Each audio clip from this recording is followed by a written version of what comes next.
Welcome, young people. Welcome to Youth at the Crossroads. How are you? I am Miss Keisha, and we have our guest from last week is with us in the flesh, Mr. Shabata Smith. So we welcome you back. And as the last few shows we have been starting, Shibata, we've been starting with breathing. Just taking a break. He is so silly. Taking a break, sitting back, and just, what you say earlier? Woosah. So young people, let's stop.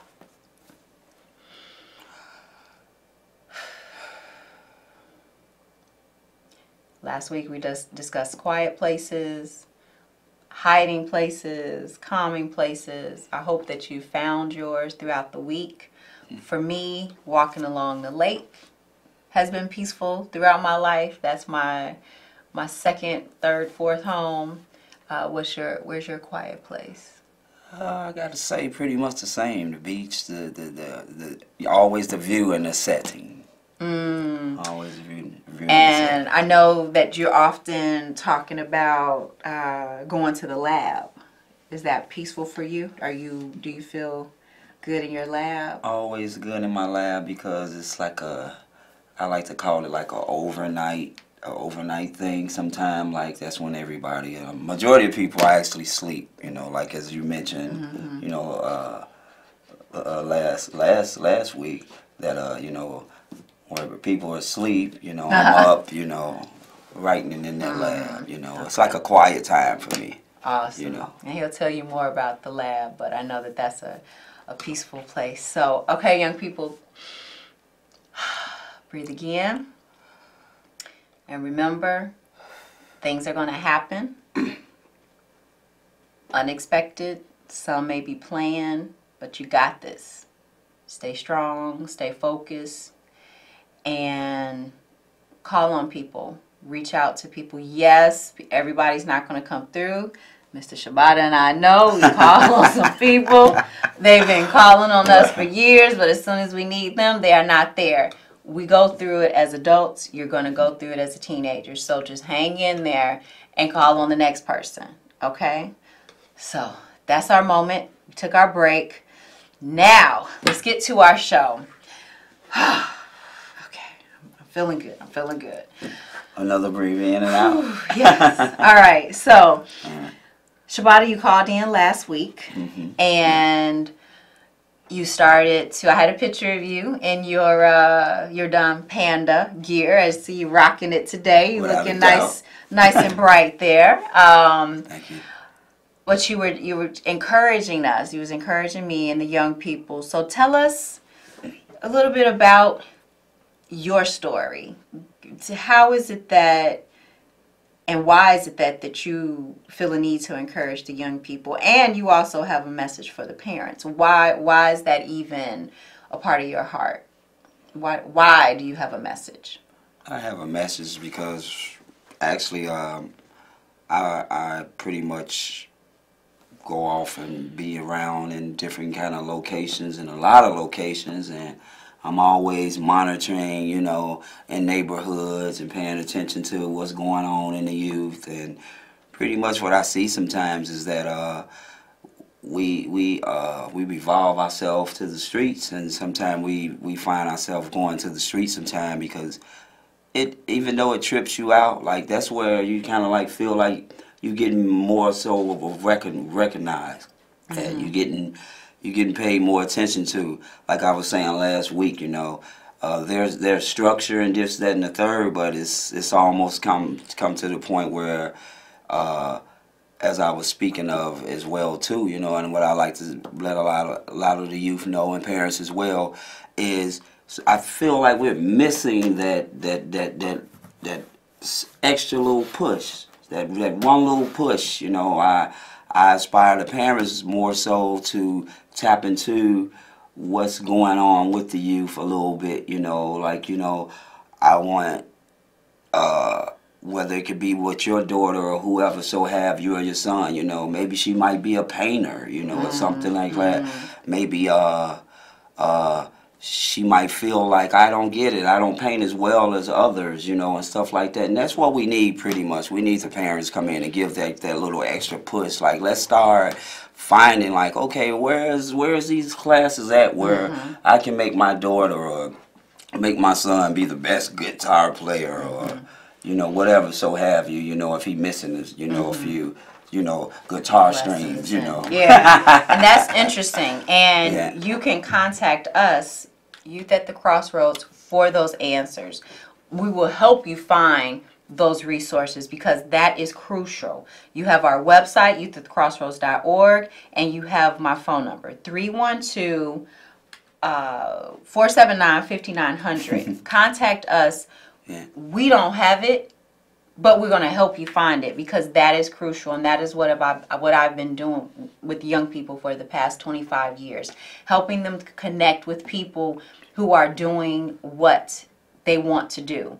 So parents, if you want assistance in that area, contact us. Young people, if you're watching, contact us. We will assist you in that because that is real.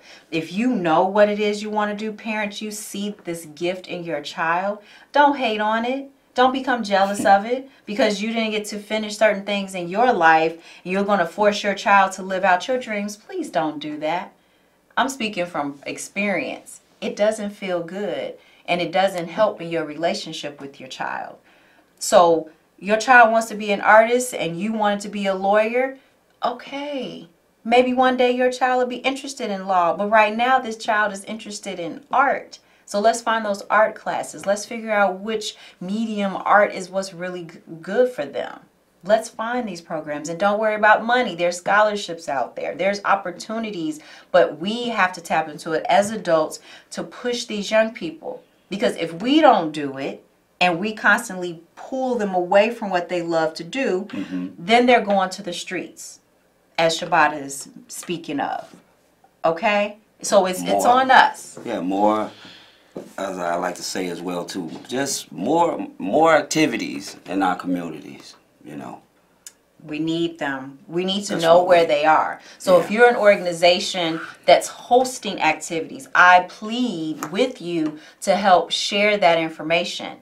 Send us a letter, an email, text me so that I know what programs are happening so that we can share it with the young people and the parents when they contact us, okay? And we can put it on our website. And we're going to come out and check you out. So don't think I'm just going to post it just because you said it. No, we rolling through. We want to see it for ourselves, and we're going to shake your hand, okay? So I ain't just posting stuff just, nah, it don't work that way. We coming to meet you, okay? We want to make it work. Yes, and I told the young people that with their resumes. I'm not just forwarding your resume. I need to shake your hand, make sure you got that eye contact. You're going to say Youth at the Crossroads sent you. No, it don't work that way. Yeah, I was paying attention to that with that firm handshake. Because you representing us. Yeah. And just like we're going to pour into you, and when I meet you and people be like, well, you know them? Yeah.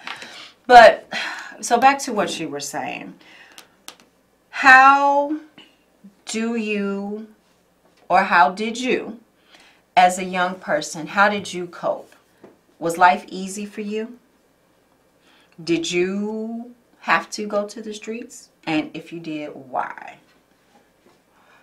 Or what do you feel your reason is? Adults may say different, but why do you feel? So, like, you know, for real, you know, for the most part of it is, I just went off to just being in these communities and these streets as well. What I seen, you know, I just thought. In your childhood? In my childhood, I seen pretty much of like what I thought was always cool and fly, you know, and stuff like that. I mean, I looked at like sometimes, you know, maybe, you know, my uncles and stuff like that, and like, you know, my era of time when I came up, you know, it was like in the 80s. Like I seen like the mid 80s, you know. I'm a 70s kid, but I'm in love with the 80s. Like everything was fly, you know, and some of the things that were going on at that particular time in the moments, you know, we had a lot of urban life and a lot of urban things going on, you know. We had the dancing and the break dancing and the pop locking, you know. You was a B-boy? So you didn't know that neither, but at the end of the day, it was like between like, You know, I was like a breaker and stuff like that. But most people don't know at a particular time. You know, it was like when certain kind of drugs like hit the scene and stuff like that, and the era of time changed. You know, as well. You know, there were always gangs and stuff like that, but you know, the era of time, you know, for breaking, that was what that was, you know. And I was just always interested in, I'm just being honest, being fly, you know. And as the time changed and the way that you receive things or get things, you know, you want to be like any other kid, you know. Mom say you only got like 2 pair of kicks. You like, man, I want like 8 pair of kicks. That's not enough. So you did what was necessary to get the 8? Pretty much, you know, just to get the 8, you know, and then the more and more you moved on, you could discovered like, man, this is just the gym shoe money. I'm trying to figure out the next thing, you know, but at the end of the day, I just want to tell my youth, you know, it seems fast, but you know. It could be a repeat, and I just want, you know. We got a caller, huh, Mr. Engineer? Hello, caller. Yes, and good afternoon, guys. How you doing? Good afternoon. Good afternoon. You know, first time I ever listened to your show, and I was just listening what the young lady said earlier about don't force people. You can't force kids. Things are different from when, per se, as when I was a kid. Seems like every 5 years, kids are changing. They are really changing. When I came up, we had so many people in the community and in the family that will give you a head start on maybe what you want to do. But I think a lot of things now have changed tremendously. Kids listen to, sad enough, rappers and basketball players and people from the streets. And they listen to a lot of people from the streets. But there's a lot of people, as they call OGs, that's trying to talk to younger people to try to tell them the story of what they've been through and what you're going through now.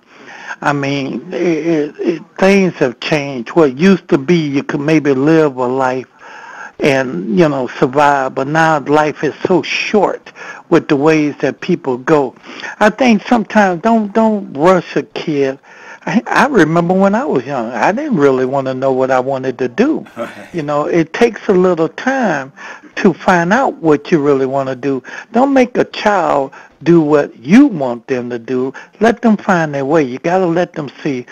As my grandfather used to say, you need to see both sides of the streets. Then you make choices, and choices are one of the most important things for a child and for a parent to understand the choice that they're taking. So again, you know, it's a lot of things.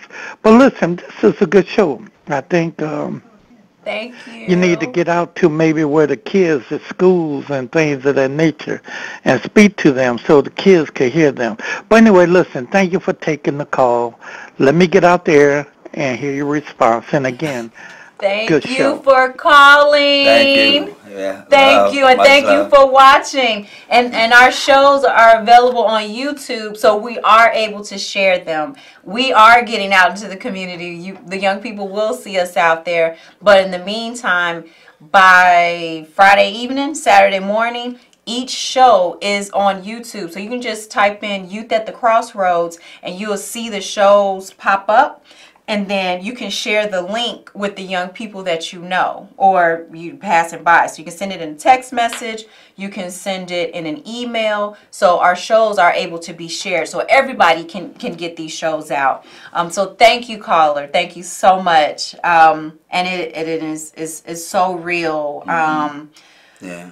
Young people today, they have their access is so readily available. I'm thinking about my daughter being on YouTube. She's watching YouTube channels that are influencing her to make better slime. She's getting tips on how to perfect her slime. It's like the slime epidemic from, I think, 8-year-olds all the way probably to 13-year-olds. It's like crazy. Wow. So young people have access to information, so they're able to research things.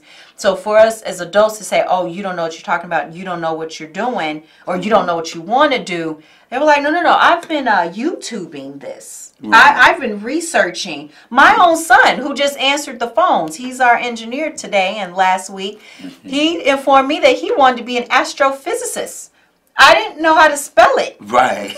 I'm like, I've never heard this word in our home. So young people are exposed to so much, and we as adults are quick to say, oh, you don't know what you're talking about because you're a child. So I'm hoping that the adults watching this show and the adults that are out there mentoring and the adults that are in the home, I hope we can get to the point of humbling ourselves so that we can meet the youth at their crossroads. Where are they academically? Where are they socially? Where are they trying to go in their world? Meet them there and be like, okay, well, this is what I know. This is who I know. Let's keep that push that you were talking about. It's that push and that peaceful mind. That peaceful mind is definitely the direction, you know. And we know. I have a young person who wants to be a guest in a few weeks, maybe next week. He is in LA. I spoke with him last night, and he was inhaling, exhaling, and throwing things while he was on the phone with me because he's not here. But he doesn't want to be here because he's a rap artist, he's a model and an actor. So LA is where he knows he's supposed to be. But his frustration is, what is wrong with my city? He's made it out. He's living his dream. Right. But what's wrong with my city? He's getting the phone calls. He's watching the news. It's painful. It's extremely painful. So while we're encouraging you to inhale, exhale, we know what you're going through. We're not acting like this is a perfect world for you young people. But we need you to take that break or take those breaks throughout your day, throughout your week. Deal with what you have to deal with. Remember, those text messages are going to come in. Those phone calls are going to come in. Those emails are going to come in. Those Facebook videos are coming in. Everything is hitting you. But what are you going to do? You just going to break and snap? Or are you going to help those that need help, help yourself, and then move forward? Is that what you're going to do? Or you just, how did you make it from street life? We only have a few more minutes. But Shibata, why did you even decide that street life wasn't for you? You did it for several years. We grew up together. I saw him out there. What was the turning point for you? The turning point for me pretty much was, I have to be honest, I only expect honesty. Pretty much is right, is only right. So I kind of was back and forth, on and off, Did you have an injury? Yeah, most definitely like that. What did that do to you? What kind of injury? I had a hip replacement. And where did it come from? A gun. Shot you? A 40, yeah, shot, yeah. Your hip? You bullet lodged in your hip? In my hip, it was crazy. That was major pain. Talking about doing this woosah, like that feel good. Like the pain that I felt and what I was going through, and it was a 50-50 chance that I would not walk again. And the doctors told you that you wouldn't walk again? Yeah. And so you're laying in a hospital bed, you're in a hospital bed, and the gunshot wound was from the street life. It wasn't just you in your house through the window. No. So you were shot as a result of you living the street life. Yeah, me basically in and out, trying to go back, you know, and stuff like that, back into it to see what's going on, you know, and it's just like, you know, we at the end of the day we have to still move around and do and maybe take a view or be around part of the street, but you don't have to like be in the street, you know, stuff like that. You So know? while you was in the hospital bed, what happened? What were you getting yourself together, saying, "Oh, I'm gonna be healed. I'm gonna go through all this pain and a hip replacement," and you was going back out there? How did? What was going through your mind after being shot? Well, so many things. Really, it was just like, man, would I ever be able to now pursue my dreams that I envision, you know, as far as like, you know, like I was telling you earlier, you know, with the break dance and with the hip hop, you know what I'm saying? Now I want to swim, you know. Now I would love to dance and study, just wasting my time, you know, on street corners and stuff like that. And they're telling you wouldn't even be able to walk. Yeah, it was a 50-50 chance. How many years you know? ago? Oh man, that was it had to been every bit of. It's been like since 2010, I want to say. So. And this is 8. We talking so about, yeah, 8, okay, so yeah. 8 years. So 8 years ago, Yeah. there was a possibility that you wouldn't be able to walk, and you're walking. Hey, I'm walking, I'm dancing, I'm doing everything. I'm trying to break and dance. the clothes that he's rocking, this is his design. Tell them quickly. You got 4 minutes. Okay, real quick, you know, as this, you see that's initial, that's DP. That speaks for that, Don Panda, you know. I got a lot of other awesome things that I'm going to be working on, you know, real soon. And this is your design. So Yeah, 8 years ago, you wasn't going to walk, couldn't break dance, couldn't walk, nothing. None of that. So now you're walking, and he's trying to dance too. Yeah. And he's running his own company, which you'll hear more from as we continue our shows throughout this I call it a semester. Mr. Smith? Yeah. Thank you for being here. And thank you for encouraging the young people and the families. And like I said, you know how to contact us. youth@thecrossroads.org. You have my email. Y'all know what to do. And then you have the YouTube videos. So, to leave on a hilarious note. So I told you all about, we was talking about interviews, right? Y'all remember us talking about interviews? Real quickly, before we go off the air, here is an example of a group interview going wrong. Oh. Who is it? Come on in, it's open. Good morning. Yeah, what's up? I'm here for the interview. Hey, hi, how y'all doing? What's your name, man? Key, don't you already have it? Oh my gosh. What's your last Oh, name? breakfast. No, ma'am, this is my lunch. Oh. I just Call let me you use Cool. my office Hold on, because sir. Warner. we have no more space. Key Warner. Can you keep it down, ma'am? Oh. I'm a little busy right now. Wow. I have a deadline to meet. We're using Mr. Banks' office, so please be mindful of Oh, that. wow. So Okay. what's your name? I'm cool. They call me Cool. His name's Cool. What's the big James, deal? James Johnson. Cool. What's up? How y'all doing? I'm Key. How? What's up? Y'all. Don't show up to an interview with your nickname. Don't show up to an interview late. Come on, young people. What's up? Okay, so I'm just going to do an interview with everyone. Oh. And That's gonna be one long. of the things, excuse me? Is it gonna be long? It's Right. already later. I was there Excuse me, early. homeboy. Don't ask how long the interview is going to be. Don't do that, young people. You one of them. No, sir, this is my lunch. Yeah, I've been Man, you got all that right there. You can't share. What's up, homie? Excuse me, sir. I'm a vegetarian. Oh, yeah. Sir, excuse me. Let's not bother Mr. Banks. We're using his office. It is hot in here. I need one of these plates to fan myself. Yeah, can I go in these cups? Young people, in your interview, come in quietly. Come in on time. Be dressed professionally lest they tell you otherwise. And don't touch stuff that you didn't bring in the room.